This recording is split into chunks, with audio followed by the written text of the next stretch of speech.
الحمد للہ رب العالمین والصلاة والسلام علی سید المرسلین اما بعد فاعوذ باللہ من الشیطان الرجیم بسم اللہ الرحمن الرحیم. پڑھیے الصلاة والسلام علیک یا رسول اللہ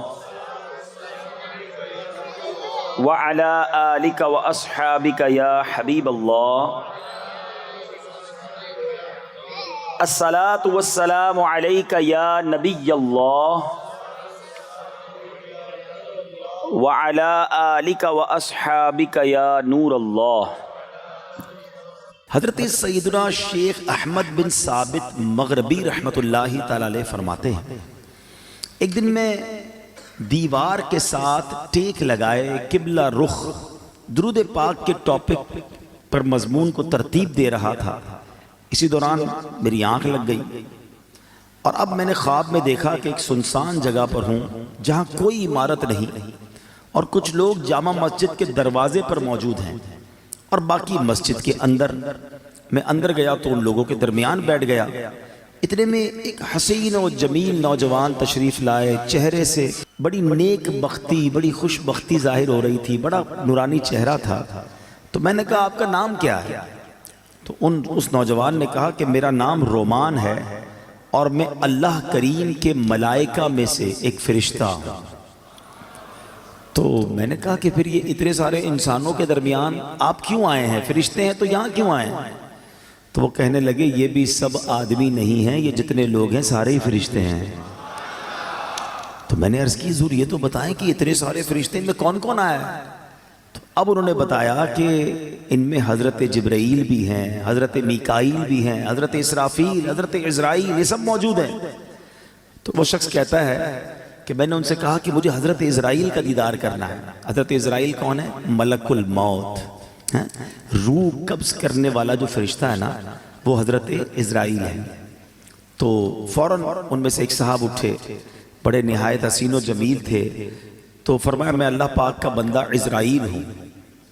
تو وہ کہتے ہیں میں نے ان سے عرض کی کہ حضور میں آپ سے آپ کو نبی پاک پیارے آقا صلی اللہ تعالیٰ علیہ وسلم کا واسطہ دے کر ایک التجا کرنا چاہتا ہوں، ایک ریکویسٹ کرنا چاہتا ہوں کہ جب میری جان آپ نکالیں گے نا، جب میری روح قبض کریں گے تو آپ نے نرمی کرنی ہے، آسانی کرنی ہے. اللہ اکبر. ملک الموت نے فرمایا تو پھر ایسا کرو کہ رسول پاک صلی اللہ تعالیٰ علیہ وسلم پر کثرت سے درود پاک پڑھتے رہا کرو. ہائے ہائے ہائے، درود پاک کثرت سے پڑھنا. جہاں بہت ساری فضیلتیں ہیں نا، وہاں جو جاں کنی کی تکلیف ہے، جو سکرات کی تکلیف ہے، جو تکلیف ہے نا موت کی، بعض لوگوں کو شاید یہ اندازہ نہیں کہ فلاں اچانک دنیا سے چلا گیا، ابھی تو بیٹھا تھا آنکھیں بند ہو گئیں. ہمیں نہیں پتا کہ موت کی تکلیف کیا ہے. روایتوں میں یہ مضبوط ملتا ہے کہ موت اس سے زیادہ سخت ہے کہ بندے پر اس کو کینچیوں سے کاٹا جائے. موت کا جو درد ہے، وہ جو سختی ہے، وہ اس سے زیادہ سخت ہے کہ اسے ہانڈیوں میں ابالا جائے. موت کی سختی بڑی خطرناک ہے. نصیب والے ہوتے ہیں کہ جن کی موت آسانی سے آ جائے، روح جو ہے وہ آسانی سے قبض کر لی جائے. نزا کا جو وقت ہے نا، سکرات کا جو عالم ہے، ہم اللہ سے دعا کرتے ہیں محبوب پاک علیہ الصلوۃ والسلام کے جلووں میں عافیت والی ہمیں موت نصیب فرمائے. ایسے ہی تھوڑی شعراء نے اپنے کلام میں التجائیں کی ہیں. وہ کیا خوبصورت شعر ہے، اے سبز گنبد والے منظور دعا کرنا، جب نزع کا وقت آئے دیدار عطا کرنا. اتنا تو کرم کرنا اے آمنہ کے جائے، جب جان لبوں پر ہو تم سامنے آ جانا. مقبول یہ عرض میری محبوب خدا کرنا جب نزع کا وقت آئے، دیدار عطا کرنا۔ ہم سب چاہتے ہیں نا کہ حضرت عزرائیل ملک الموت آسانی سے روح قبض کریں۔ ویسے سچی بات پتہ ہے کیا ہے کہ جب ان کی یاد میں زندگی گزرتی ہے نا، عشق رسول میں زندگی گزرتی ہے، آقا کی سنتوں پر عمل کر کے نبی پاک کی رضا والی زندگی گزرتی ہے نا، تو کیا خوبصورت شاعر بات لکھتے ہیں کہ جب تیری یاد میں دنیا سے گیا ہے کوئی، اللہ کرے کہ آقا کی یاد میں بس نبی پاک کے تصور میں جائیں، مدینہ پاک میں آقا کے جلووں میں دنیا سے جائیں، پھر کیا ہوگا؟ جب تیری یاد میں دنیا سے گیا ہے کوئی، جان لینے کو دلہن بن کے قضا آئی ہے۔ ہاں، پھر اس کی جان بڑی آسانی سے نکلتی ہے، وہ تو نبی پاک کے جلووں میں گم ہوتا ہے نا۔ تو اللہ کرے کہ موت کے وقت آقا کا جلوہ نصیب ہو جائے، لیکن کام کیا کرنا ہے اس کے لیے؟ کثرت سے درود پاک، چلتے پھرتے اٹھتے بیٹھتے نہیں پڑھتے لوگ درود، فضول باتوں کے لیے گھنٹوں پڑے ہیں۔ درود پاک زبان پر بہت تھوڑا آتا ہے۔ آج ہی چیک کر لو نا، اپنے آپ کو چیک کر لے، آج پورے دن میں کتنی بار درود پڑھا ہے۔ ٹائم نکالا کرو، تسبیح جیب میں رکھا کرو۔ کہتے ہیں نا درود پاک اور ذکر الہی کرنے کے بہانے ڈھونڈا کرو، جہاں موقع ملا تسبیح نکالی شروع ہو گئے۔ تسبیح نہ بھی ہو تو پڑھ سکتے ہیں، لیکن تسبیح یاد دلاتی ہے، اس لیے میں کہہ رہا ہوں اللہ کرے کہ میری بھی عادت بن جائے، آپ کی بھی عادت ہو جائے، اور ہم بس کثرت سے اللہ اور اس کے حبیب کا ذکر کرتے رہیں، فضول باتوں سے بچتے رہیں، اور ہماری زبان اس مبارک ذکر میں تر ہو جائے۔ بڑی پیاری التجا امیر اہل سنت کی ہے، مل کے آقا علیہ الصلوۃ والسلام کی بارگاہ میں عرض کرتے ہیں، ذکر و درود ہر گھڑی ورد زباں رہے، ورد زباں رہے، میری فضول گوئی کی عادت نکال دو، میری فضول گوئی کی عادت نکال دو۔ آئیے مل کر محبت کے ساتھ بآواز بلند درود پاک پڑھ لیں، صلو علی الحبیب۔ آج جس موضوع پر میں نے کچھ مدنی پھول پیش کرنے ہیں، یوں سمجھیے اس کا آغاز تو درود پاک کی اس فضیلت سے ہی ہو چکا کہ جو سکرات کا وقت ہے، جو موت کی سختیاں ہیں، کیا ہم اسے یاد رکھتے ہیں؟ یہ ایک ایسی حقیقت ہے کہ جسے ہم بھول جاتے ہیں، زندگی میں ایسے زندگی گزار رہے ہوتے ہیں کہ جیسے مرنا ہی نہیں ہے۔ تو آج اسی حقیقت پر کچھ مدنی پھول پیش کروں گا۔ اللہ کرے کہ فکر آخرت اور آخری جو سفر ہے اس کی تیاری کا ہمارا ذہن بن جائے۔ حجت الاسلام امام محمد بن محمد غزالی علیہ رحمت اللہ الوالی لکھتے ہیں، بنی اسرائیل میں ایک بڑا مغرور شخص تھا، ایک بند کمرے میں تھا۔ بڑے لوگ ہوتے ہیں نا، ان کے کمروں میں ہر کسی کو آنے کی اجازت نہیں ہوتی، گارڈز آگے سیکرٹری، اجازت کے بغیر کوئی نہیں آ سکتا، اور ان کو اس بات پر بعض اوقات بڑا غرور بھی ہوتا ہے، فخر ہوتا ہے کہ میری ٹیریٹری میں کوئی پیر نہیں رکھ سکتا۔ اچانک کمرے میں ایک شخص داخل ہوا، اس مغرور شخص نے زور سے چلا کر کہا، کون ہو؟ کیسے آ گئے میرے کمرے میں بغیر اجازت؟ تمہیں پتہ نہیں میں کون ہوں؟ میں اس واقعے کا خلاصہ عرض کر رہا ہوں۔ تمہیں اجازت کس نے دی میرے کمرے میں آنے کی؟ تو کہتا ہے کہ مجھے اس گھر کے مالک نے اجازت دی ہے، اور میں وہ ہوں جسے کوئی روک نہیں سکتا۔ مجھے بادشاہوں سے بھی اجازت لینے کی ضرورت پڑتی نہیں، مجھے کسی کا دبدبہ ڈرا نہیں سکتا، اور نہ ہی مجھ سے کوئی بچ سکتا ہے۔ اور جب یہ باتیں سنی نا، اس مغرور شخص نے، جس کا سٹائل ہی الگ ہوتا تھا، جو بڑے چلا کر بڑے غصے میں لوگوں سے باتیں کرتا تھا، اب اس کا جو غصہ ہے وہ نیچے آ گیا۔ اب ہے کون یہ تو بتائیں، کہیں آپ ملک الموت تو نہیں؟ اللہ اکبر۔ اب حضرت ملک الموت نے کہا، ہاں میں ملک الموت ہوں، مجھے کوئی دروازہ نہیں روک سکتا، مجھے کوئی گارڈ، مجھے کوئی کر و فر کہیں بھی جانے سے نہیں روک سکتا۔ اب وہ کہتا ہے کہ حضور تھوڑی سی مہلت مل سکتی ہے. اگر آپ میری روح قبض کرنے آئے ہیں تو کچھ دن کچھ گھنٹے تو دیجئے نا. مجھے تو پتہ ہی نہیں ہے, مجھے کچھ توبہ کرنی ہے, کچھ نیکیاں کرنی ہیں, کچھ نیک اعمال کرنے ہیں.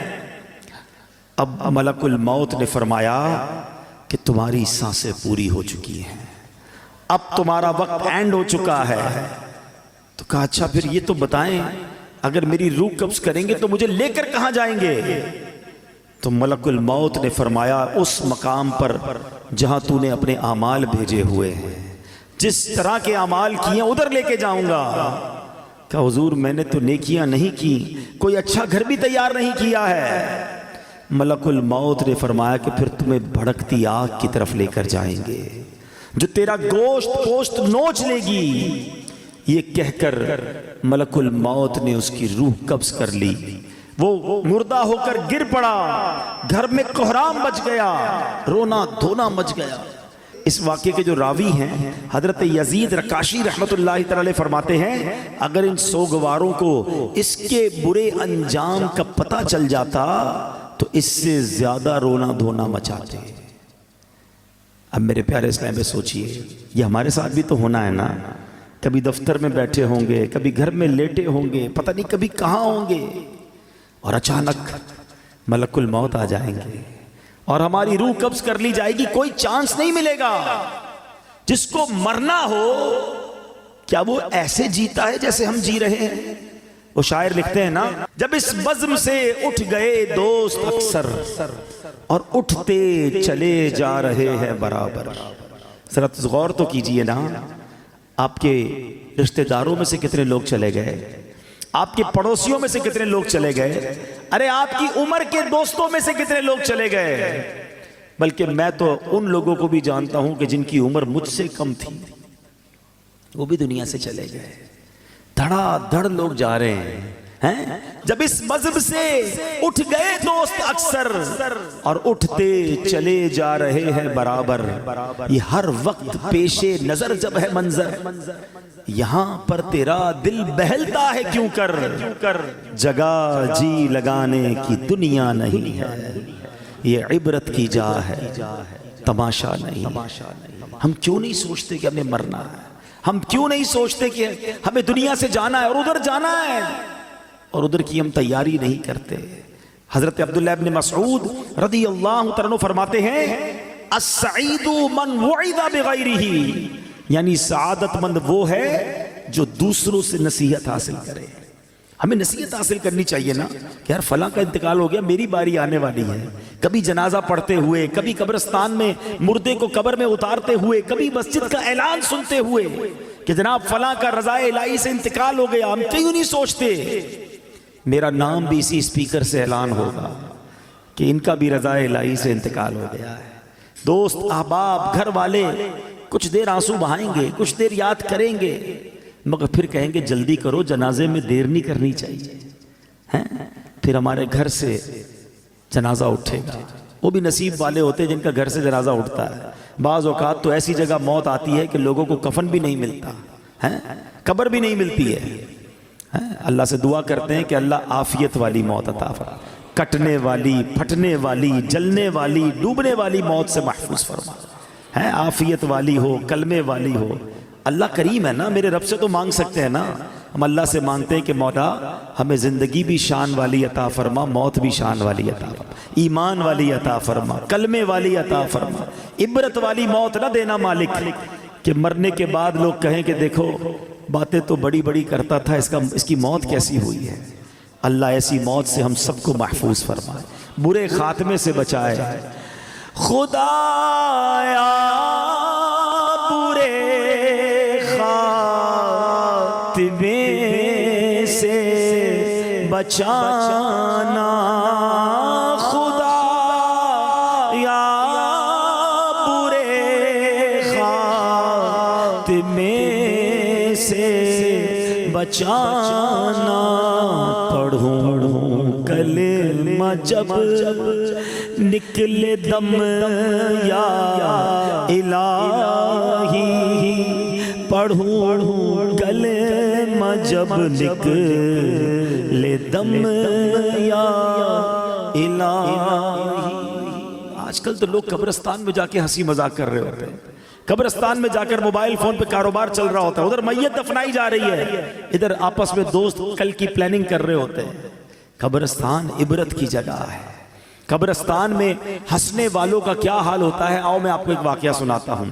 خواجہ خواجگان خواجہ غریب نواز, خواجہ معین الدین چشتی اجمیری, خواجہ غریب نواز نے ایک واقعہ سنایا کہ ایک مرتبہ میں اور شیخ اوحد کرمانی رحمت اللہ تعالی علیہ سفر پر تھے. ہماری ملاقات ایک بوڑھے میاں سے ہوئی. وہ بزرگ تھے اور یاد الہی میں انتہائی مشغول تھے. کہتے میں نے ایسا بندہ یاد الہی میں مشغول پہلے نہیں دیکھا تھا. میں نے ان سے سلام کیا, ہاتھ ملایا تو معلوم ہوا کہ ان کے ہاتھ پر تو گوشت ہی نہیں ہے, اتنا کمزور, اتنے دبلے پتلے تھے. تو خواجہ صاحب کہتے ہیں کہ میرے دل میں خیال آیا کہ یہ اتنے کمزور کیوں ہیں. اس سے پہلے کہ میں سوال کرتا وہ روشن ضمیر تھے, میرا سوال جان لیا. کہتے ہیں کہ میں ایک دن اپنے دوست کے ساتھ قبرستان گیا. تھوڑی دیر ہم قبر کے پاس بیٹھ گئے, آپس میں باتیں ہونے لگی جیسے دوستوں میں باتیں ہوتی ہیں. کہتے اتفاقاً ایسی بات ہوئی کہ مجھ سے کہا لگ گیا, زور سے ہنس پڑا. اسی وقت قبر سے آواز آئی, اے غافل, جس کو ایسا مقام درپیش ہو اسے ہنسی سے کیا کام. کہتے جو ہی میں نے وہ آواز سنی میں اٹھ کھڑا ہوا. جو دوست میرے ساتھ تھا میں نے اسے الوداع کہا, مسجد میں آ گیا, بیٹھ گیا. مجھ پر ہیبت طاری ہو گئی, قبر سے آواز آئی تھی نا. کہتے میں قبرستان میں ہنسا, مجھ پر ایسی غفلت آ گئی کہ میں قبر کے پاس جا کر ہنسنے لگا. کہتے مجھے اتنی شرمندگی محسوس ہوئی. وہ دن ہے اور آج کا دن ہے, 40 سال ہو گئے میں نے شرم کے مارے آسمان کی طرف منہ نہیں کیا ہے. اور میں اس بات سے ڈر رہا ہوں کہ قیامت کے روز اللہ کی بارگاہ میں کیسے منہ دکھاؤں گا, کیا منہ لے کر جاؤں گا. اے میرے پیارے اسلامی بھائی, قبرستان عبرت کی جگہ ہے, مذاق مستی اور دنیاوی باتیں کرنے کی جگہ نہیں ہے. آپ کو پتہ ہے کہ سیدنا عثمان غنی رضی اللہ تعالیٰ عنہ عشرہ مبشرہ میں سے ہیں, ذوالنورین ہیں, اور 2 بار نبی پاک سے جنت خریدی ہے. ایسی عظیم ہستی ہیں. مگر جب آپ قبرستان جاتے تھے نا, آپ کی اتنا روتے تھے کہ آپ کی داڑھی آنسوؤں سے تر ہو جاتی تھی. لوگ کہتے ہیں آپ اتنا کیوں روتے ہیں. آپ کے سامنے کبھی حشر کی بات بھی ہوتی ہے, جہنم کا ذکر بھی ہوتا ہے, اب اتنا نہیں روتے. قبر کی بات ہوتی ہے یا آپ قبرستان جاتے رونا شروع کر دیتے ہیں. کتنی کمال کی بات کی آپ نے فرمایا قبر ہی پہلی منزل ہے. جو پہلی منزل میں کامیاب ہو گیا نا وہ آگے بھی کامیاب ہو گیا. جو ادھر ہی پکڑا گیا پھر آگے اور مشکل ہے نا. فرسٹ انٹری ٹیسٹ ہے سمجھ لو. قبر میں جاتے ہی امتحان ہوگا نا, قبر میں جاتے ہی سوالات ہوں گے. اگر سوال کے جواب دے دیے, اچھا مزے کی بات دیکھیں, یا اسٹوڈنٹ بھی بیٹھے ہوں گے, امتحانات بھی ہوتے رہتے ہیں, اسٹوڈنٹ کوشش کرتے ہیں کسی طرح پیپر آؤٹ ہو جائے, پتہ چل جائے امتحان میں کون سا پیپر آئے گا. اچھا جب پیپر آؤٹ نہیں ہوتا تو کیا کرتے ہیں, پچھلے 5 سالہ پیپر لے کے بیٹھے ہوتے ہیں, یار ان میں سے کوئی سوال آئے گا, ان کی تیاری کر لو. کمال دیکھو کہ یہ کیسا پیپر ہے کہ جس کے سوال پہلے سے ہی آؤٹ ہیں, سوال بھی آؤٹ ہے, جواب بھی بتا دیے گئے کہ 3 سوال ہونے ہیں. قبر میں جانے کے بعد ہر بندے سے سوال ہوگا, من ربکا, تیرا رب کون ہے, ما دینکا, تیرا دین کیا ہے. اور پھر ایک پیارا سا چہرہ دکھایا جائے گا اور پوچھا جائے گا, ما کنت تقول فی ھذا الرجل, کہ اس مبارک چہرے والی ہستی کے بارے میں دنیا میں کیا کہا کرتا تھا. اور تینوں سوالوں کا جواب ہمیں پتا ہے. من ربکا, ربی اللہ, اللہ ہمارا رب ہے نا. ما دینکا, دینی الاسلام, دین میرا اسلام ہے. اور ہمیں پتہ ہے کس کا چہرہ دکھایا جائے گا, کیا کہیں گے, ہوا رسول اللہ صلی اللہ تعالی علیہ وسلم, یہ تو میرے آقا جناب رسول اللہ صلی اللہ تعالی علیہ وسلم ہے. مگر یہ اتنا سمپل نہیں ہے. ہاں سوال بھی پتہ ہے, جواب بھی پتہ ہے. اب میں آپ کو ایک کمپیریزن سمجھاتا ہوں میرے بچوں, جو خاص طور پہ اسٹوڈنٹس ہیں, بلکہ جتنے بھی لوگ ہیں سب نے دنیا کے امتحان کبھی نہ کبھی دیے ہوں گے. What is the difference between worldly examination and examination of the grave?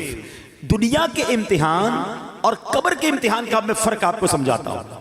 دنیا کا امتحان جب بھی ہوگا ڈیٹ پہلے سے پتا ہوگا, ایسا ہی ہے نا. 2 مہینے باقی ہیں, 3 مہینے باقی ہیں, فلاں تاریخ کو میتھس کا پیپر ہوگا, پھر اردو کا ہوگا, پھر سائنس کا ہوگا, جو بھی پیپر ہے, پیپر کے ٹاپکس بھی پتہ ہیں, ڈیٹس بھی پتہ ہیں. ٹھیک ہے, جیسے جیسے امتحان قریب آئے گا ہم تیاری بڑھاتے جاتے ہیں. کل صبح پیپر ہے، رات نیند نہیں آتی، ایسا ہی ہے. سیکنڈ، دنیا کا پیپر جب بھی دے دے، آپ پیپر دیتے ہیں، رزلٹ کچھ دنوں بعد یا کچھ مہینوں بعد آتا ہے. ٹھیک ہے. تیسری بات، پیپر میں فیل ہو گئے، ایک چانس ملتا ہے، کیا کہتے ہیں اس کو؟ سپلیمنٹری پیپر یا ضمنی امتحان ہے کہ چلو یار فیل ہو گئے، دوبارہ دے دو. اچھا اس میں بھی فیل ہو گئے، پھر کیا ہوگا؟ میکسیمم کیا ہو جائے گا؟ 1 سال اور پڑھنا پڑے گا نا.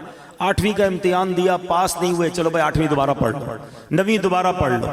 یہ 4 باتیں یاد رکھیے گا. ڈیٹ پہلے سے پتا ہے، ٹھیک ہے، تاکہ تیاری کر لیں. سیکنڈ، امتحان کے بعد رزلٹ کافی دنوں بعد آتا ہے، اور ایک آدھا پیپر، ایک آدھا سوال رہ گیا تو سپلیمنٹری کا موقع ہے. چوتھا، اگر فیل ہی ہو گئے تو پھر کیا ہوگا؟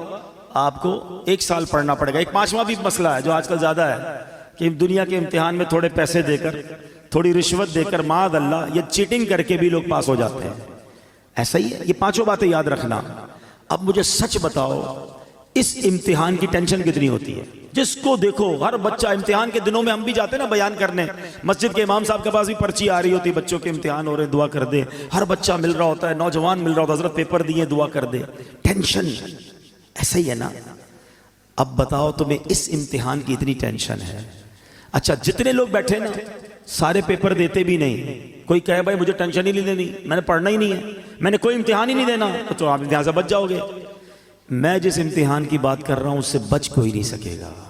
اسکول گیا یا نہیں گیا، کالج گیا یا نہیں گیا، مدرسے گیا یا نہیں گیا، اسے یہ امتحان دینا ہی پڑے گا، کمپلسری ہے. دوسری بات، ڈیٹ تو پتہ ہی نہیں ہے، ہو سکتا ہے 10 سال بعد ہونا ہو، اور ہو سکتا ہے آج رات ہی ہونا ہو. یہ بھی تو ہو سکتا ہے نا کہ میں اور آپ میں سے کوئی ایسا بھی یہاں بیٹھا ہو جس نے گھر نہیں جانا اٹھ کر، ہو سکتا ہے یہی موت آ جائے اور آج رات اس کی قبر میں گزرے اور آج رات ہی امتحان دینا پڑے. مجھے سچ بتاؤ، جس امتحان کی ڈیٹ تمہیں 4 مہینے پہلے ملتی ہے، تم ٹیوشن لیتے ہو، تم جناب گیسٹ پیپر لیتے ہو، اس کی تیاری میں لگ جاتے ہو. میں جس امتحان کی بات کر رہا ہوں اس کو تو پتہ ہی نہیں کب ہو جائے. تو عقل مند کون ہے؟ تیاری کر کے رکھے ہیں، ہمیشہ پریپیئر رہے کہ جب امتحانوں میں جواب دے دوں گا. اب آؤ دوسری بات، دنیا کے امتحان میں پیپر دینے کے کئی دنوں بعد رزلٹ آتا ہے. قبر کے امتحان میں فوری رزلٹ آئے گا. ادھر صحیح جواب دیے، ادھر جنت کی کھڑکی کھول دی جائے گی. پتہ ہے فرشتے کیا کہیں گے مرنے والے کو جو صحیح جواب دے گا نا؟ نم کا نومت العروس، سو جا کے جیسے دلہن سوتی ہے.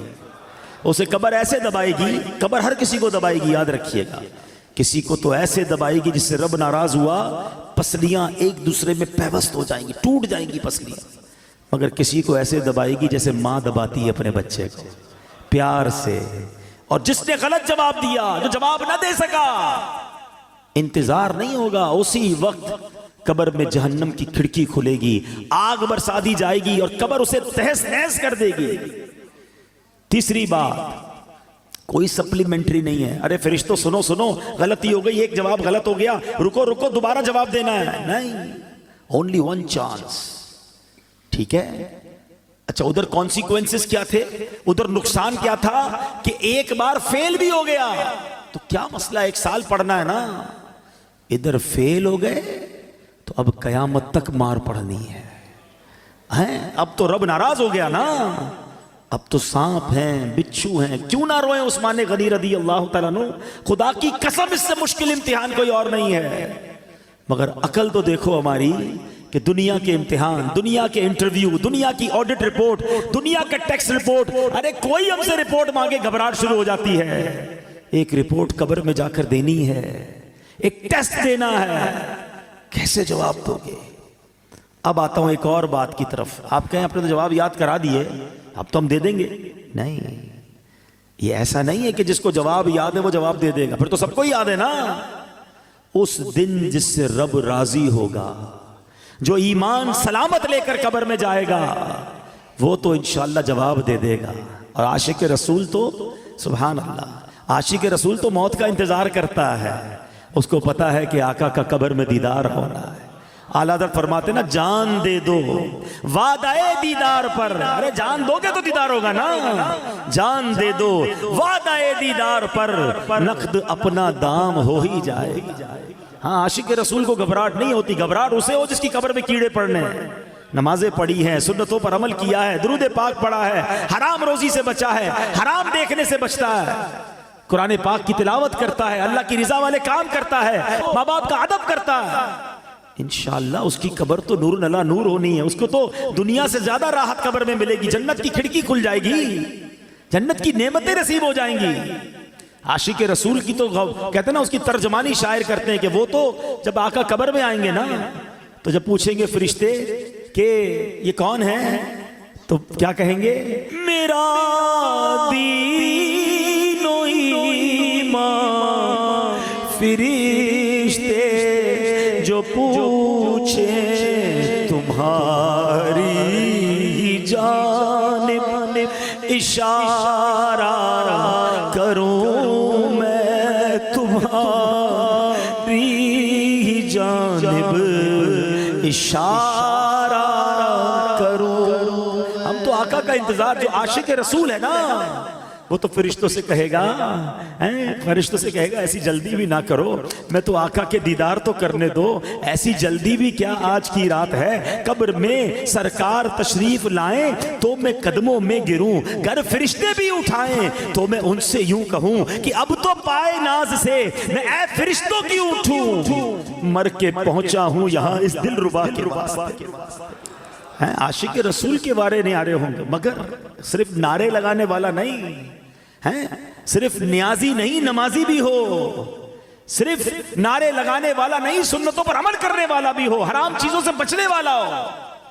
اور جس سے رب ناراض ہو گیا نا, ہاں یقین کریں ہمیں اندازہ ہی نہیں کہ ایمان سلامت لے کر جانا یہ کتنی بڑی چیز ہے. بڑے بڑے بزرگان دین رویا کرتے تھے, تڑپا کرتے تھے, گھبراتے تھے. شیخ احمد سیوستانی رحمت اللہ تعالی علیہ موت اور قبر و آخرت سے متعلق بہت فکر مند رہتے تھے. جب بھی ان کے سامنے موت کا ذکر ہوتا, قبر کی بات ہوتی, گھبرا جاتے, ہیبت طاری ہو جاتی, بدن کانپنے لگتا, اتنا روتے کہ ان کو دیکھ کر لوگ رونے لگ جاتے. اور پھر فرماتے اے عزیزوں جسے موت آنی ہے, جس کے پیچھے ملک الموت ہیں, جس نے قیامت جیسا ہولناک دن دیکھنا ہے, اس سے نیند اور ہنسی سے کیا واسطہ؟ ایسا آدمی فضولیات میں کیسے مشغول ہو سکتا ہے؟ پھر فرماتے اے عزیزوں قبروں میں لیٹے ہوئے مردے چونٹیوں اور سانپوں کی گرفت میں ہیں, مٹی کے قید خانے میں بند ہیں. اگر تمہیں ان کا حال معلوم ہو جائے تو کھڑے کھڑے نمک کی طرح پگھل جاؤ. اے عزیزوں جا کر موت کی تیاری میں لگ جاؤ, وہ دن ہم سب کو پیش آنے والا ہے. شاید ہم اپنا ایمان سلامت لے کر جانے میں کامیاب ہو جائیں. اب حضور خواجہ غریب نواز نے یہ واقعہ سنایا اور خود خواجہ غریب نواز رونے لگے. فرمایا اس ذات کی قسم جس کے قبضے میں میری جان ہے, اس دن سے لے کر آج تک مجھ پر موت اور قبر کی ہیبت طاری ہے, اور میں اندر ہی اندر گھلتا جا رہا. یہ کون کہہ رہا ہے؟ خواجہ خواجہ, وہ ہستی جن کے ہاتھوں پر 90 لاکھ غیر مسلم مسلمان ہوئے ہیں. وہ کہتے ہیں میں اندر گھل رہا ہوں موت کی فکر سے, قبر کی فکر سے. ہم نے دین کا کوئی کام کیا نہیں, ہم نے گناہوں کے انبار لگائے ہوئے ہیں, مگر ہماری ہنسی ختم نہیں ہوتی ہے, ہماری غفلتیں ختم نہیں ہوتی. دوستوں کے ساتھ بیٹھے تو غیبتوں کے انبار, اکیلے میں گھر میں بیٹھے تو حرام دیکھتے ہیں, کاروبار پر جائیں تو حرام کماتے ہیں. جھوٹ غیبت نہ جانے کون سا گناہ ہے جو ہم سے نہیں ہو رہا, اور کوئی فکر ہی نہیں کہ ایمان سلامت ہوگا کہ نہیں, قبر میں ہوگا کیا میرا. ہے میرے پیارے اسلامی بھائیو, اس وقت مہنگائی کا دور ہے, اچانک مہنگائی بڑھ گئی ہے, لوگ پریشان ہیں, گھر کیسے چلاؤں گا, خرچہ کیسے پورا کروں گا, کتنی ٹینشن میں. جدھر بیٹھو ایک ہی ٹینشن ہے. میں نہیں کہتا ٹینشن نہیں ہے, واقعی ٹینشن ہے سب کو. اللہ ہمارے وطن پر خیر فرمائے. لیکن ذرا غور کرو, کبھی ایسا ہوا کہ دوستوں میں بیٹھ کر یہ ٹینشن ہو کہ یار مرنے کے بعد کیا ہوگا, ایمان سلامت رہے گا کہ نہیں, قبر روشن ہوگی کہ نہیں, اللہ راضی ہوگا کہ نہیں, قیامت کے دن مجھے رب کی عرش کا سایہ ملے گا کہ نہیں, اعمال نامے کھل گئے تو میری بے عزتی کیسی ہوگی, میں ذلیل کیسا ہو جاؤں گا. یار کوئی طریقہ تو بتاؤ, اللہ کو راضی کیسے کروں, کوئی طریقہ تو بتاؤ, میری بخشش ہو جائے. Nobody talk about it. کوئی بات ہی نہیں کرتا, کسی کو لگتا ہے فکر ہی نہیں ہے. اور جن بزرگوں کے ہم نام لے کر جی رہے ہیں نا, میں ان کی باتیں کر رہا ہوں. اے خواجہ کی چھٹی منانے والوں, میں خواجہ کی بات کر رہا ہوں. آؤ غوث پاک کے مرید بیٹھو, میں تمہیں غوث پاک کے بارے میں بتاتا ہوں. اتنے بڑے بزرگ ایسے نہیں تھے, ان کے نام بڑے بڑے. شیخ عبد القادر جیلانی, آپ فرماتے لوگ کہہ رہے ہیں آج عید کا دن ہے, عید کا دن ہے. عبد القادر کے لیے عید کا دن وہ ہوگا جب اپنا ایمان سلامت لے کر قبر میں جائے گا. شیخ عبد القادر جیلانی وہ کہہ رہے ہیں, ہاں وہ کہہ رہے ہیں. یہ حقیقت کو جان گئے تھے, یہ خوف خدا والے تھے. خدا را میرے پیارے اسلامی بھائیوں, میں آپ کو صحیح بتا رہا ہوں. آپ اگر مہنگائی کے ٹینشن سے, روزگار کے ٹینشن سے, دنیا کی پرابلم سے نکلنا چاہتے ہیں نا, میں آپ کو ایک طریقہ بتاتا ہوں. آپ اپنے اللہ کو راضی کر لیں. ہاں, رحمان الدنیا والآخرہ ہے وہ. لوگ کہتے ہیں کبھی کبھی یار آخرت کے ساتھ ساتھ دنیا بھی ہونی چاہیے. او بھائی, یہ فارمولہ ہی غلط ہے. میرا رب آخرت کا بھی مالک ہے, دنیا کا بھی مالک ہے. میں اسے راضی کر لوں, وہ میری دنیا بھی اچھی کر دے گا, میری آخرت بھی اچھی کر دے گا. ایک ٹارگٹ زندگی میں بنا لو, میں نے اللہ کو ناراض نہیں کرنا ہے, میں نے اللہ کی رضا والے کام کرنے ہیں. واللہ وہ تمہاری روزی میں برکت ڈالے گا, وہ تمہارے دل میں سکون ڈالے گا, تمہارے گھر میں سکون اور چاشنی ڈال دے گا, تمہارے گھر میں عافیت آ جائے گی, لائف انجوائے کرنے لگو گے, کیونکہ رب راضی ہے نا. ایک فارمولہ یاد رکھو, جس سے رب راضی اس سے سب راضی. ہم رب کو راضی نہیں کرتے, ہم سب کو راضی کرتے ہیں. ہمیں رب کو راضی کرنا ہے, اس کی نافرمانی والے کام نہیں کرنے. اللہ کے حبیب علیہ الصلوۃ والسلام سنو کیا فرماتے ہیں. اچھا, آپ میں تھوڑی سی مسکنسیپشنز بھی دور کر دوں. بعض اوقات جب ہم اس طرح کی باتیں کرتے ہیں, موت کے موضوع پر بات کرتے ہیں, تو لوگ کہتے ہیں یار اتنی مرنے پہ کیا بات کرنا, موت پر اتنی بات کیوں کرتے ہیں. آؤ میں آج آپ کو قرآن و حدیث کے ذریعے سمجھاتا ہوں. ہمارا رب اور اللہ کے حبیب علیہ الصلوۃ والسلام ہمیں موت کو یاد کرنے کا کیسا درس دے رہے ہیں. یہ کوئی چال چلی گئی ہے ہمارے ساتھ, یہ کوئی شیطان نے گیم کھیلا ہے ہمارے ساتھ کہ ہمارے پاس سارے ٹاپکس ہیں, ہم ہر موضوع پر بات کرتے ہیں, ہم موت پر بات نہیں کرتے ہیں. حالانکہ اسے یاد کرنے کی ترغیبات قرآن و حدیث میں موجود ہیں. اللہ کے حبیب علیہ الصلوۃ والسلام فرماتے ہیں, اے طارق مرنے سے پہلے موت کی تیاری کر لو. آقا نصیحت فرماتے تھے, موت کی تیاری کرنی ہے نا, تو کیا تیاری کرنی ہے؟ قبر کے لیے فرنیچر بنانا ہے, ایئر کنڈیشن لگوانا ہے قبر میں, پنکھا ونکھا لگانا ہے, یا ریشمی کوئی سلک کا مہنگا والا کفن سلوانا ہے؟ کیا لے کر جائیں گے قبر میں؟ کچھ بھی نہیں. کبھی کفن میں جیب دیکھا ہے؟ قبر میں تجوری دیکھی ہے؟ جس مال کے لیے ہم دوڑے پھر رہے ہیں, مارے پھر رہے ہیں, روز گنتے ہیں جیب میں کتنے, گھر میں کتنے, بینک میں کتنے, اتنا ہے بے وفا مال. پتہ ہے آپ کو جس دن ہمارا انتقال ہوگا نا, جو بینک کے پیسے ہیں گھر میں پڑے وہ تو سب چلے گئے نا, وہ تو ہمارے رہیں گے نہیں, رشتہ داروں کے ہو جائیں گے. میرے جیب میں بھی جو پیسے ہوں گے نا وہ بھی نکال لیے جائیں گے کہ اب یہ میت کا نہیں ہے, یہ ورثاء کا مال ہے. ارے ایک تھوڑے روپے تو لے جانے دو, کچھ نہیں لے جا سکو گے, ایک ایک روپیہ چلا جائے گا. میں بڑی گہری بات کرنے جا رہا ہوں. میں نے ایک جملہ ایک جگہ سنا تھا, میں بھول نہیں پاتا, بڑی کمال کی بات ہے, بڑی گہری بات. اللہ کرے آپ سمجھ جاؤ. ہم زندگی میں جتنے کماتے ہیں نا, نارملی اس کا 5, 10 یا 15% خرچ کر پاتے ہیں اپنی ذات پر, ورنہ بچوں پر خرچ ہوتا ہے, فیملی پر خرچ ہوتا ہے, یا ہم چھوڑ کے چلے جاتے ہیں. آپ حساب اٹھا لیں, ہم نے زندگی میں جتنے بھی کمائے پورے ایک تو خرچ نہیں ہوتے, چھوڑ کے بھی جاتے ہیں بچوں کے لیے, یا جتنا لائف میں بھی خرچ کرتے ہیں تو اپنی ذات پر 5% یا 10% خرچ کر پاتے ہیں. ایسا ہی ہے. وہ جملہ یہ ہے کہ کمانے 100 ہیں, خرچ اپنے اوپر 5 کرنے ہیں, اور جواب بھی 100 کا دینا ہے. بات بڑی گہری ہے. جو حرام کماتا ہے نا, جو جھوٹ بول کر, ملاوٹ کر کے, سود کا کاروبار کر کے, رشوت کر کے, چوریاں کر کے, ڈاکے کر کے, کر لو جمع, شاید 5-10% سے زیادہ خرچ نہیں کر سکو گے, مگر جب اللہ کی بارگاہ میں جاؤ گے نا تو پورے 100% کا جواب تمہیں دینا پڑے گا. بچے مزے کریں گے جن کے لیے تم چھوڑ کر آئے, بلکہ وہ قیامت کے دن اللہ کو یہی کہیں گے, یا اللہ ہمیں کیا پتا ہمارے باپ نے حرام جمع کیا تھا, مار ہمیں پڑے گی اگر ہم نے حرام کمایا ہوگا. اتنا بے وفا مال, اور اس مال کے لیے میں دوڑی جا رہا ہوں, یہ نہیں سوچ رہا کہ قبر میں تو مال نہیں جانا. تو اے میرے پیارے اسلامی بھائیوں, آقا کی اس حدیث سے سبق لو کہ موت سے پہلے موت کی تیاری کرو. اور تیاری کیا ہے کہ یا تو یہ مال اگر ہے تو یہ مال آگے بھیجوں، صدقہ و خیرات کر کے آگے جمع کرا۔ ایک صحابی رسول آئے، عرض کرتے ہیں حضور مجھے آخرت اور موت سے محبت نہیں، گھبراہٹ ہوتی ہے، اس کا ذکر کرنے میں مجھے مزہ نہیں آتا، دل نہیں لگتا آخرت کی بات کرنے میں۔ شاید ہم سارے ہی ایسے ہی ہیں، جب بھی موت اور قبر کی بات کرو گھبراہٹ شروع ہو جاتی ہے۔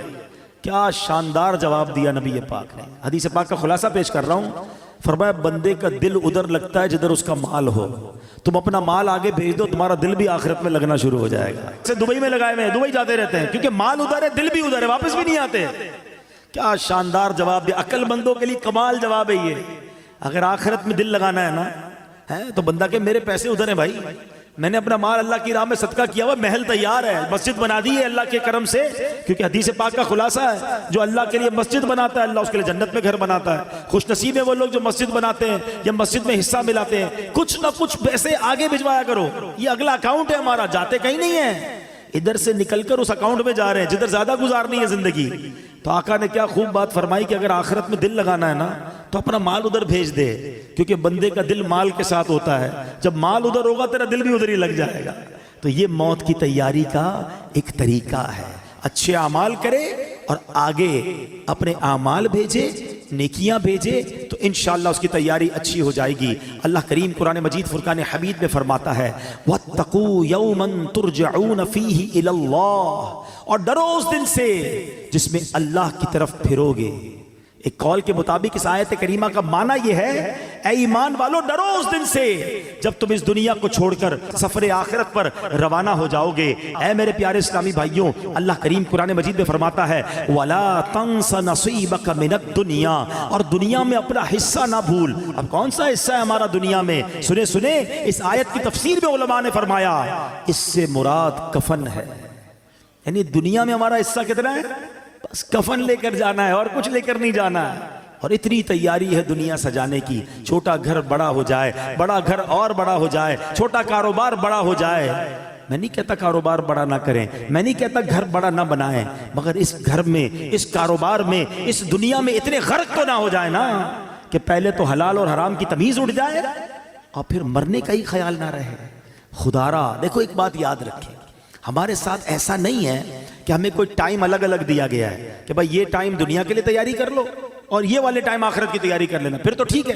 ہم کہیں گے یار آخری 10 سال میں آخرت کی تیاری کر لوں گا، نہیں، اسی ٹائمنگز میں، اسی زندگی میں ہمیں دنیا بہتر کرنی ہے تو کریں، آخرت بھی بہتر کرنی ہے، کہیں رہ نہ جائے آخرت۔ شیطان کیا کہتا ہے؟ بس مولانا ابھی بھی ہو سکتا ہے میرا بیان چل رہا ہے نا تو کوئی کہہ رہا ہوگا کہ باتیں تو بڑی اچھی کر رہے ہیں، بس رمضان سے نماز شروع کر دوں گا، بس یہ اگلے سال میں یہ حرام کام چھوڑ دوں گا، ہاں یار میں یہ غلط کام تو کرتا ہوں، میری ایک بری عادت تو لگی ہوئی ہے، میں یہ بے حیائی کا کام تو کر رہا ہوں، بس یار تھوڑے 2-4 مہینے بعد پکی توبہ کر لوں گا۔ یہی شیطان کا کام ہے کہ وہ لمبی امیدیں دلاتا ہے، لمبی امیدیں دلاتا ہے، بس تھوڑے دنوں بعد توبہ فوراً کرنی چاہیے۔ شیطان کیسا مردود ہے اور کیسے مرواتا ہے، مجھے بنی اسرائیل کا یہ پرانا کتابوں میں واقعہ لکھا وہ یاد آ گیا کہ 2 بھائی تھے، اوپر نیچے رہتے تھے، first floor ground floor. Ground floor والا بھائی بدکار، شرابی، کبابی، بے حیائی کے کام کرنے والا، اور اوپر والا بھائی تہجد گزار، قرآن پڑھنے والا، دین کا کام کرنے والا۔ شیطان بڑے بھائی کے پاس گیا اور اسے کہتا ہے کہ یار 40 سال ہو گئے تیری زندگی کو، کوئی مزہ نہیں کیا لائف میں، کوئی انجوائمنٹ نہیں، سارا دن ذکر تسبیح، میں نے اللہ پاک کی قدرت لوح محفوظ پر دیکھ لیا ہے، تیری عمر 80 سال ہے، ایک کام کر 20 سال انجوائے کر، مزے کر، رنگ رلیاں منا لے، آخری 20 سال پھر توبہ کر کے عبادت کر لینا۔ شیطان نے دل میں یہ خیال ڈال دیا، اس نے سوچا یار بات تو ٹھیک ہے یار، میں تو کچھ کیا ہی نہیں زندگی میں، صرف اللہ اللہ ہی کرتا رہا، مزہ ہی نہیں لائف میں اٹھایا، نیچے ہی تو میرا بھائی ہے، روز عیاشیاں کرتا ہے، روز شرابیں پیتا ہے، روز بے حیائی کرتا ہے، کہیں اور جانے کی کیا ضرورت ہے، نیچے چلے جاتا ہوں بھائی کے پاس۔ وہ اللہ کی کرنی دیکھو کہ جو نیچے والا بھائی تھا اس کے دل میں خیال آیا کہ یار کب تک گناہ کرے گا، اتنی شرابیں، اتنی بے حیائیاں، اتنی بدکاریاں، مرنا نہیں تجھے، توبہ کر۔ دل میں خیال آیا، کہتا ہے ایک میرا بھائی ہے اوپر، جب دیکھو عبادت ریاضت، چلو کہیں اور نہیں جاتا، اپنے نیک بھائی کے پاس جاتا ہوں، اس کے پاس جا کے اللہ سے معافی مانگتا ہوں۔ اللہ کی کرنی دیکھیں، یہ گناہگار اپنے کمرے سے نکلتا ہے اوپر جانے کے لیے، اور وہ نیک اپنے کمرے سے نکلتا ہے نیچے آنے کے لیے. جب وہ سیڑھی پہ آتا ہے نا اوپر والا، اس کا پیر پھسلتا ہے، لڑکتا ہوا نیچے والے بھائی پہ گرتا ہے، دونوں بھائی نیچے گرتے ہیں، دونوں کا انتقال ہو جاتا ہے. اب پتہ ہے فیصلہ کیا ہوتا ہے؟ اوپر والا گناہ کے لیے چل پڑا تھا، نافرمانی کے لیے چل پڑا تھا، فرمایا اس کی نیکیاں برباد کر دی جاتی ہیں. اور یہ گناہگار توبہ کے لیے چل پڑا تھا، اللہ سے دوستی کرنے چل پڑا تھا، شرمندگی تھی دل میں، فرمایا یہ چلنا جو ہے اس کا اللہ کی بارگاہ میں ایسا قبول ہوا اس کے سارے گناہ معاف کر دیے جاتے ہیں. ہائے ہائے ہائے، یہ ہے میرے رب کی رحمت. ہم کتنے ہی گناہگار کیوں نہ ہو، چل تو پڑو یار، توبہ کے راستے پہ چل پڑو نا، اسے راضی کرنے کے راستے پہ چل پڑو یار. کب تک سوچتے رہیں گے؟ کب تک نماز قضا کرتے رہیں گے؟ کب تک جھوٹ بولتے رہیں گے؟ کب تک حرام کماتے رہو گے؟ کب تک ماں باپ کو ستاتے رہو گے؟ کب تک جوا کھیلتے رہیں گے؟ کب تک شراب اور بے حیائی کے کام کرتے رہو گے؟ اے میرے اسلامی بھائیو، بڑا قریب ہے، یقین کرو بڑا قریب ہے. ہم واقعی گناہگار ہیں. کبھی کبھی جب اپنے گناہوں پہ نظر جاتی ہے نا تو بڑا شرم آتی ہے کہ بنے گا کیا. اتنی بے حیائیاں ہیں اور ایسی بے غیرتی ہے کہ دنیا دیکھے تو گناہ نہیں کرتے ہیں، مگر رب دیکھ رہا ہوتا ہے، اکیلے میں ہم گناہ کر جاتے ہیں. یہ خیال کیوں نہیں آتا کہ اللہ دیکھ رہا ہے؟ یہ خیال کیوں نہیں آتا کہ مجھے مر کر اللہ کی بارگاہ میں جانا ہے؟ لوگوں نے کیا بگاڑنا ہے میرا؟ یہی بات تو اعلیٰ حضرت نے سمجھائی ہے نا کہ جس نے سزا دینی ہے اس کے گناہ کرتے ہوئے شرم نہیں آتی، لوگ دیکھتے اس کی شرم آتی ہے. فرماتے ہیں نا، چھپ کے لوگوں سے کیے جس کے گناہ، چھپ کے لوگوں سے کیے جس کے گناہ، وہ خبردار ہے کیا ہونا. وہ تو خبردار ہے، اسے تو پتا ہے، مگر دلاسا پتا ہے دل کو کیا ملتا ہے کہ وہ رب رحیم ہے، وہ رحمان ہے، وہ معاف کرنے والا ہے. بس ہم آ جائیں اس کی طرف، انتظار نہ کرو. شیطان ہے کہتا ہے بڑا رحم والا مولا ہے، توبہ کر لیں گے بعد میں. یہی شیطان کا وار ہے تم پر کہ وہ نہیں کرنے دیتا توبہ. آج کر لو، ابھی کر لو. آج تو ویسے بھی جمعرات کی رات ہے، آج تو ویسے ہی مانگنے کی رات ہے. اور جب اجتماع مسلمین ہونا اس کی برکتیں ہوتی ہیں. ہمیں کیا پتہ یہاں اللہ کا کون سا ولی بیٹھا ہے. آج دعا ہوگی، کس کی آمین کا ہاتھ اٹھے گا اور کس کے ساتھ ہماری بھی توبہ قبول ہو جائے گی. تو بس اب پیارے اسلام بھائی چل پڑو، بس اب ہمت کر جاؤ. بہت ہو گئی گناہ، بڑی ہو گئی نافرمانیاں، اسے راضی کرنا ہے اور توبہ کر لو. اور اس کی توبہ اتنی کمال کی، اس کی بارگاہ میں رحمت اتنی بڑی ہے کہ توبہ کرنے والے سے وہ بڑا خوش ہوتا ہے، سارے پچھلے گناہ معاف کر دیتا ہے. حدیث پاک میں ہے التائب من الذنب کمن لا ذنب لہ، گناہوں سے توبہ کرنے والا ایسا ہے جیسا اس نے گناہ کیا ہی نہیں. تو پھر کیوں نہ توبہ کریں، پھر کیوں نہ اللہ کی طرف رجوع لے آئیں. اب میں یہاں آخر میں اپنے بیان کے آخر میں یہاں یہ بھی بتاتا چلوں کہ جو یہ وسوسہ آتا ہے نا کہ یار موت کو یاد کرنا کیوں ضروری ہے. آؤ میں آپ کو پیارے آقا علیہ الصلوۃ والسلام کی حدیث بھی سناتا ہوں اور اس کے بعد پھر میں موت کو یاد کرنے کے کچھ فضائل بتاتا ہوں. اللہ کے حبیب علیہ الصلوۃ والسلام جب لوگوں کو موت سے غافل دیکھتے تو دروازے پر تشریف لاتے، دروازے کو 3 مرتبہ ہلاتے اور فرماتے اے لوگو، اے مسلمانوں، تمہارے پاس یقینی موت آئے گی اور وہ اپنے ساتھ وہ کچھ لائے گی جو اسے لانا ہو. خبردار، ہر کوشش کرنے والے کے لیے ایک انتہا ہے اور ہر کوشش کرنے والے کی انتہا موت ہے. پس کوئی پہلے جاتا ہے، کوئی بعد میں. حضرت ابن ثابت رحمت اللہ تعالی علیہ فرماتے ہیں ایک مرتبہ بارگاہ رسالت میں صلی اللہ تعالی علیہ وسلم میں ایک بندے کا ذکر ہوا، صحابہ نے اس کی بڑی تعریف کی. اس پر پیارے آقا رسول ہاشمی صلی اللہ تعالی علیہ وسلم نے فرمایا وہ موت کو کیسے یاد کرتا ہے. ایک بندے کی تعریف کی گئی، آپ نے اگین کوسچن کیا یہ تو بتاؤ وہ موت کو کیسے یاد کرتا ہے. عرض کی گئی حضور اسے کبھی موت کا ذکر کرتے ہوئے سنا نہیں گیا.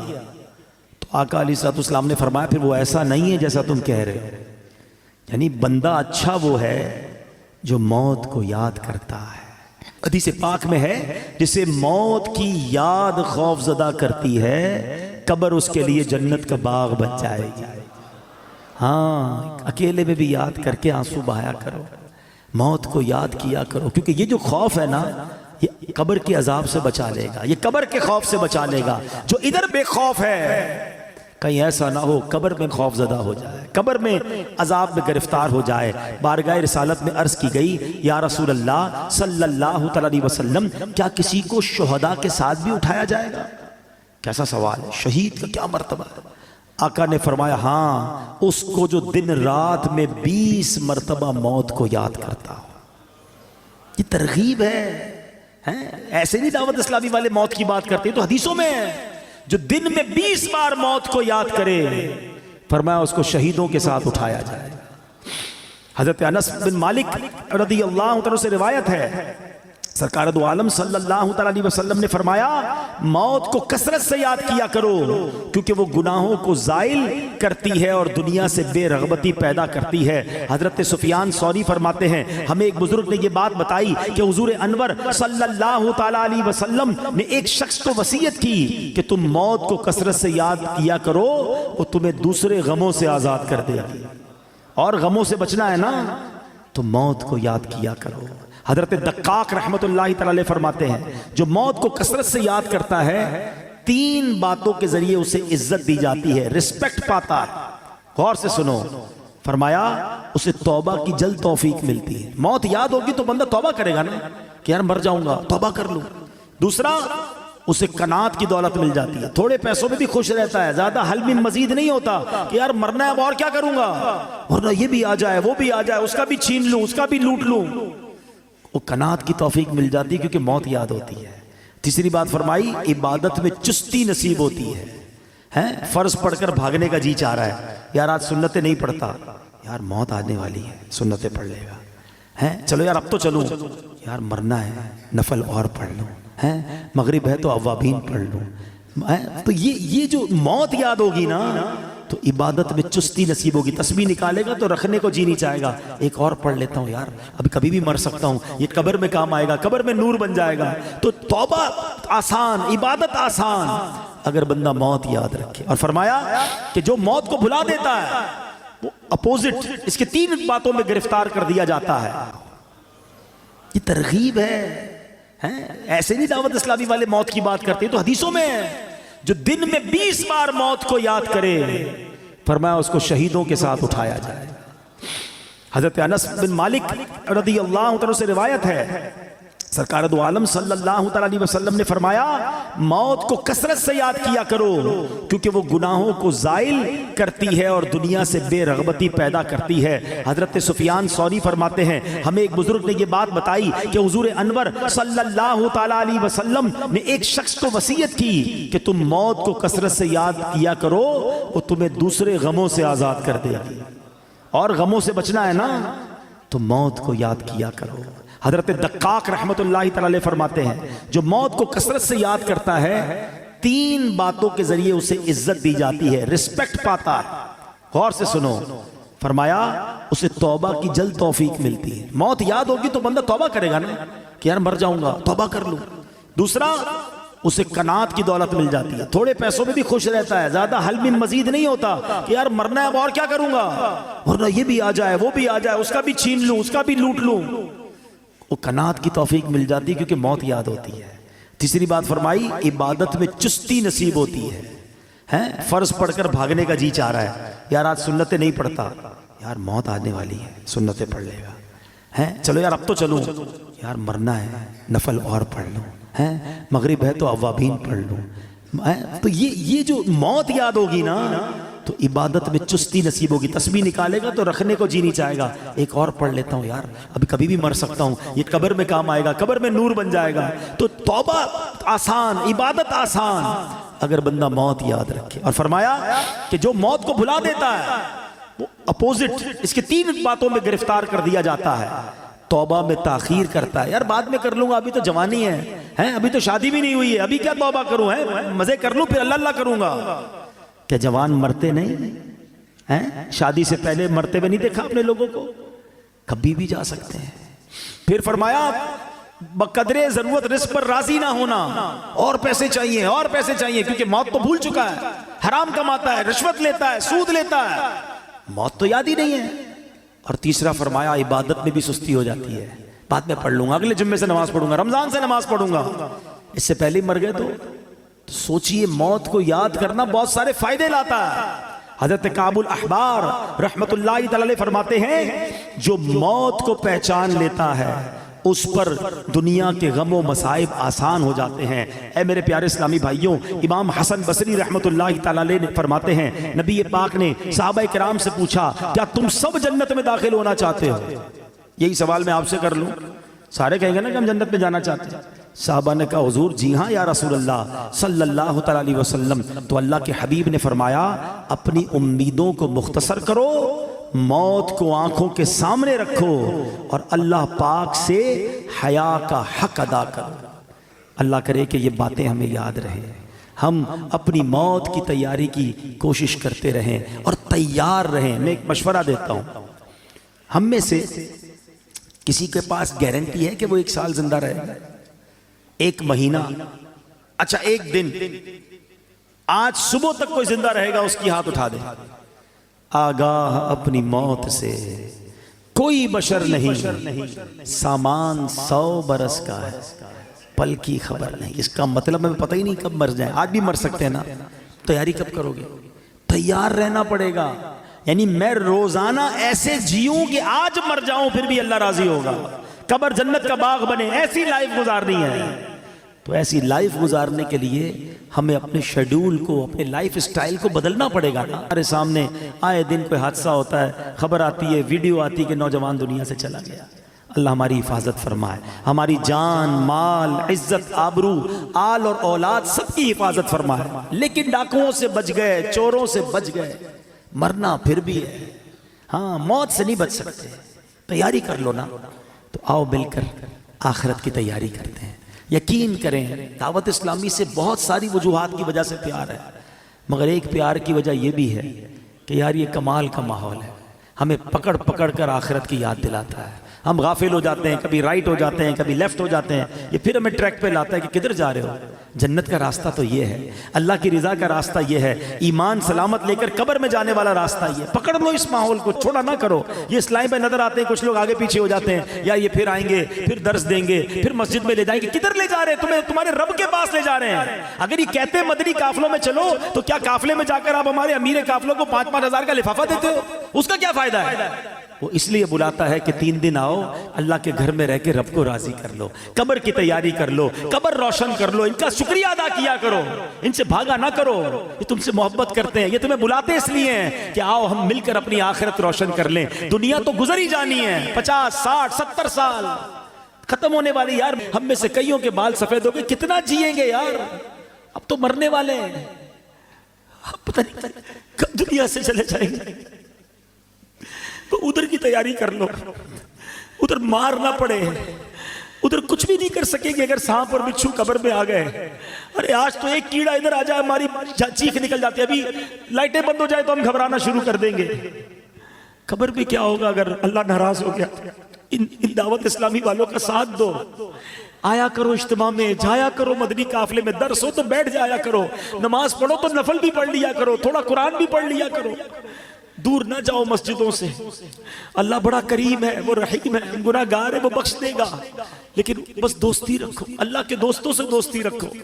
آؤ میں بھی نیت کروں، آپ بھی نیت کریں کہ مرتے دم تک دعوت اسلامی کے ماحول سے وابستہ رہیں گے، پابندی سے ہفتہ وار اجتماع میں شرکت کریں گے انشاءاللہ، جب جب موقع ملے، جب موقع ملے انشاءاللہ مدنی قافلوں میں سفر کریں گے انشاءاللہ۔ اب بس آج پکی توبہ، بس اب گناہ نہیں کرنے، ہمت کرو۔ ہاں مجھے سب پتا ہے، مجھے کسی کو بتانے کی ضرورت نہیں، اور آپ کو بھی کسی کو بتانے کی ضرورت نہیں، آپ کو سب پتا ہے کون جھوٹ بول رہا ہے، کون حرام دیکھ رہا ہے، کون حرام کما رہا ہے، کون ماں باپ کو ستا رہا ہے، کون معاذ اللہ اپنے دوستوں کے ساتھ بیٹھ کر نشہ کر رہا ہے، سب کو پتا ہے۔ ہمیں نہ بھی پتا ہو نا تو اللہ کو تو پتا ہے نا، کسی کو نہ بھی بتاؤ رب تو دیکھ رہا ہے نا۔ بس آج اسی رب سے دل ہی دل میں کہہ دو نا، اے اللہ معاف کر دے، اللہ معاف کر، اب نہیں کروں گا، اللہ تجھے ناراض نہیں کروں گا، ہو گئے گناہ، کر لی خطائیں، کمزور ہوں نا، لے گیا شیطان گناہ کے اڈے پر،